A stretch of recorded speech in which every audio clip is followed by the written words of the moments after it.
this person's got the kind of enthusiasm you need to kind of make a bit of a go at this. If you get someone who comes in and says, first thing they say is, well, I can't play Wednesday night or Thursday night, and Friday night is my darts night, and I haven't had time to learn any songs, and I know there's some words I need to know, but I'll do them next week.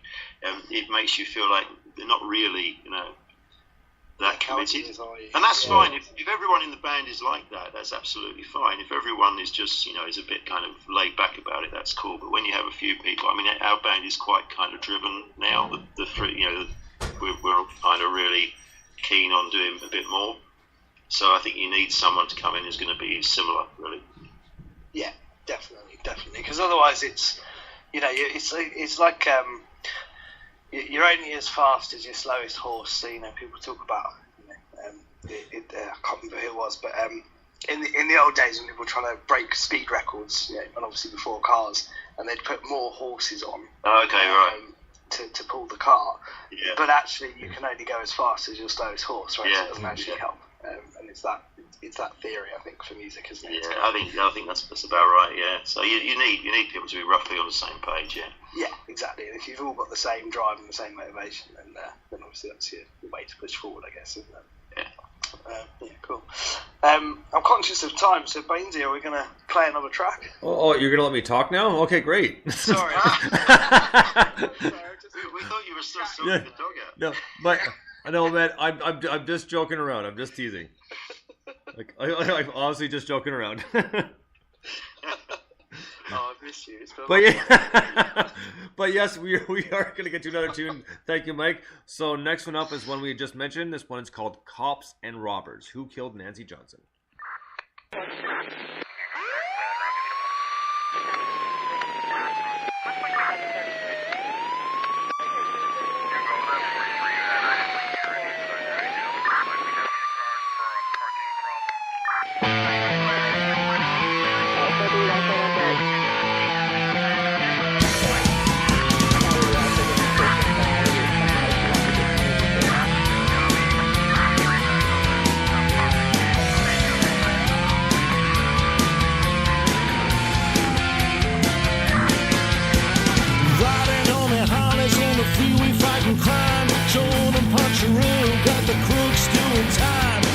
Solves a murder, he's always in that Mac.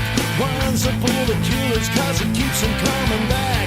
Kojak is so uppy, he is a proper cop. Can't have any teeth because of all the lollipops.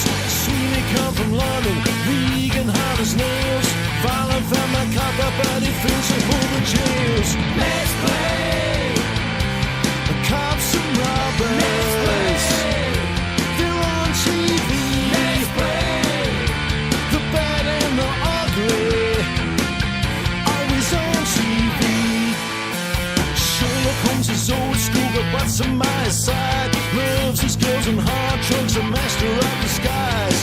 Hutchins, Starsky, and their conscious dealers, thieves, and thugs get their information from a biblical hugs. Detective Sonny Crockett fights Miami Vice. Wears her in his t-shirt, he thinks that they are nice. We all love the coppers, we love us in the can. We also love the robbers who wind up in the slam.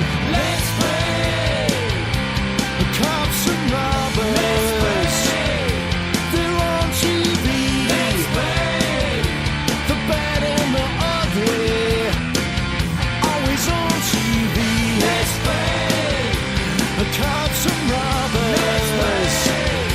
They're on TV. Let's play. You know the bad and the ugly. Always on TV.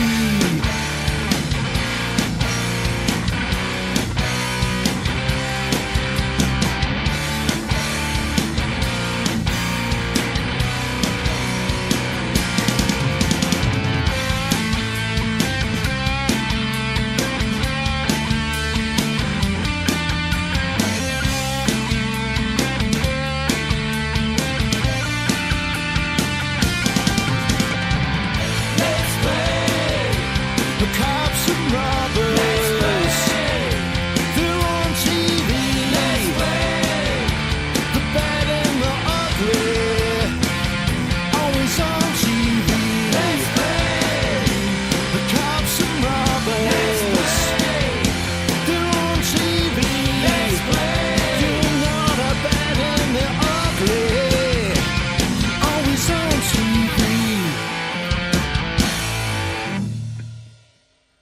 Right on. Who killed Nancy Johnson with cops and robbers?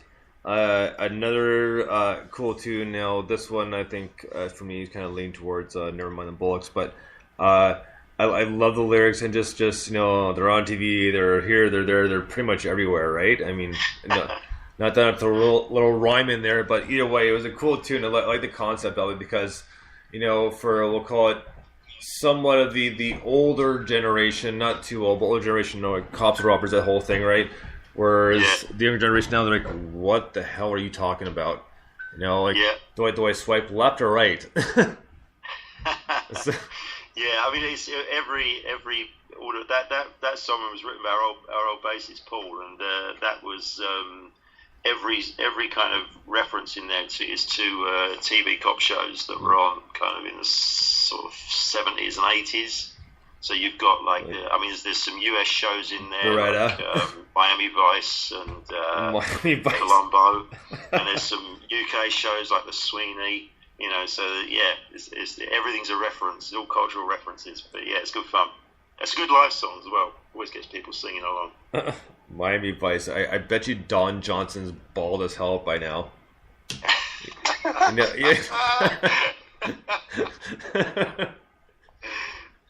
Let's hope so. Yeah. If it's not, it's implants.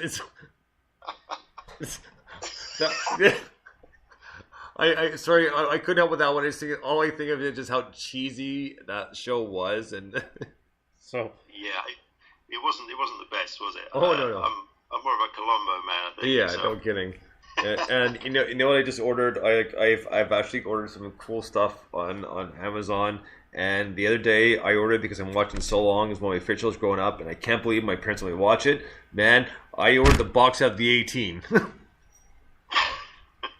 Oh man, the 18, that was absolutely class show. They could never hit anybody for the life of them when they're shooting because they always showed it around people, not actually at them. That's exactly what I was going to say. How did they get to be the 18 when no one could shoot? Yeah. But it's like the group of stormtroopers got together. Yeah, pretty much. But yeah, there's 1,000 of us. We're trying to kill 2 people. Oh, we can't seem to shoot straight. Quick little sidetrack, but I'm so excited because I'm watching it so long and I love the whole cast. So I could go on for a while about that, but I'm not going to because it's all about the music. So we'll skip and I'll try to bring myself back around here. So back to music. So yeah, great tune. I love the lyrics and I get a lot of explanation to it. The whole EP. I mean, I know you got the new EP out now, but the whole the last EP was really good and we really enjoyed it and we're looking forward to more. Now, even just hearing the first song, Dark Horse. Obviously, there's been some change in the band, that sort of thing.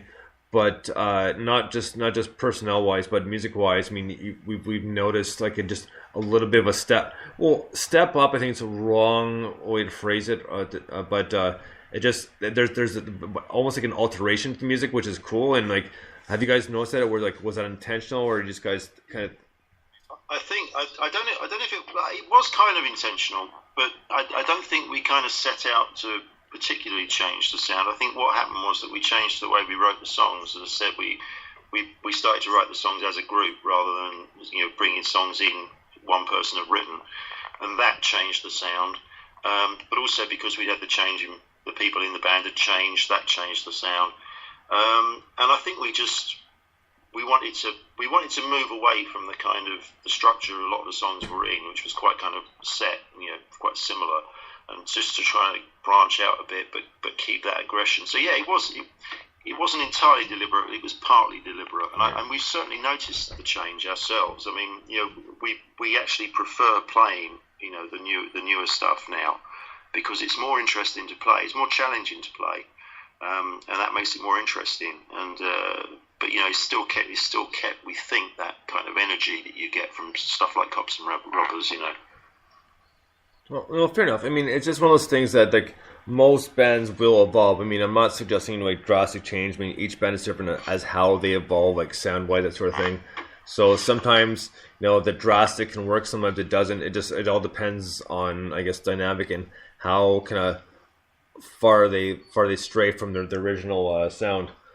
But, yeah, I think we're really keen on staying in the punk area. just to keep that, because that's where the kind of the fire and the end. There's different places you can get fire and energy if you're in a rock band. I mean, there's metal has got that, but we're not a metal band. But punk has got that, and so we want to keep close to that root, so you're still getting that power across. But just try and experiment with it, play with it. Not do stuff that's obvious. Try and do something new, a bit interesting with it. I think that's the aim. Yep. Have you ever thought about going metal? No. Just really here. No, honestly, I don't mind a bit of metal now and again to listen to, but it's not something I've ever really wanted to perform or to play, and I don't think I've got the voice for it apart from anything else. I think 2 minutes of screaming and shouting like that, and I'd probably be laid up for a week. So, I didn't say death metal. I mean, but you go. Even if you go something like Iron Maiden or something like that, then you need to have this kind of amazingly operatic voice. I mean, there's a local band to me called Hell's Gazelles, who are kind of they're a sort of classic metal band, and their singer is a guy called Cole Bryant, and he's got the most amazing. I mean, it's astonishing. I mean, I can't live with someone like that, in terms of just reaching those notes with such power. So I mean, you do what you're good at, and I mean, my kind of god of music, if you like, right back is Iggy Pop. Right. And Iggy's not got the most amazing voice in the world, but he's got stage presence, and he sells the stuff well, and he can put on an attitude, and that's kind of where I think I can be okay at what I do. But I don't think I've got the voice to compete with someone like Cole, or sort of singers like Robert Plant and that kind of thing. Right. You do what you can do. Iggy Pop also has the best rider in the world, I seem to remember. You think about the dwarves? I don't remember dwarves. I remember something like thick but not too thick vegetarian soup. There was all manner of drinks and things. My friend's a lighting director, and he said he did something for them at a festival recently. He was lighting director for the festival. They brought their own lighting guy in, but he got to see the lighting rider. He said it was one of the best things, because it's genuinely funny, but also it's all very serious. The stuff like a pack of paper-sized playing cards, stuff like that. It's mental. It's brilliant. Yeah, no, I think he probably has a lot of time to kill between gigs. That he's writing those things up. I mean, a lot of those things have quite serious intent. There was the classic one is the no blue M&Ms, wasn't it, or something like that? Right. That's it, Which was really to make sure that they'd kind of read the whole rider and had actually acted on it, because you go on stage, if someone hasn't checked all the electrics as they're supposed to, and you go on stage, you could die. So it's quite serious. Yeah, who was that? Because they had a massive rig, didn't they? I'm trying to think who it was. I think that was a metal band, wasn't it? I can't think who it was. Who was that, Bonesy? You're full of amazing musical knowledge. Was it someone like Kiss or? Who? Okay, what were you talking about? I think I missed part of that. So the band that said no brown M&Ms, or no, that's from the film. It was blue, wasn't it? Blue, I don't know. M&Ms, yeah. I want to say Van Halen, to be honest with you.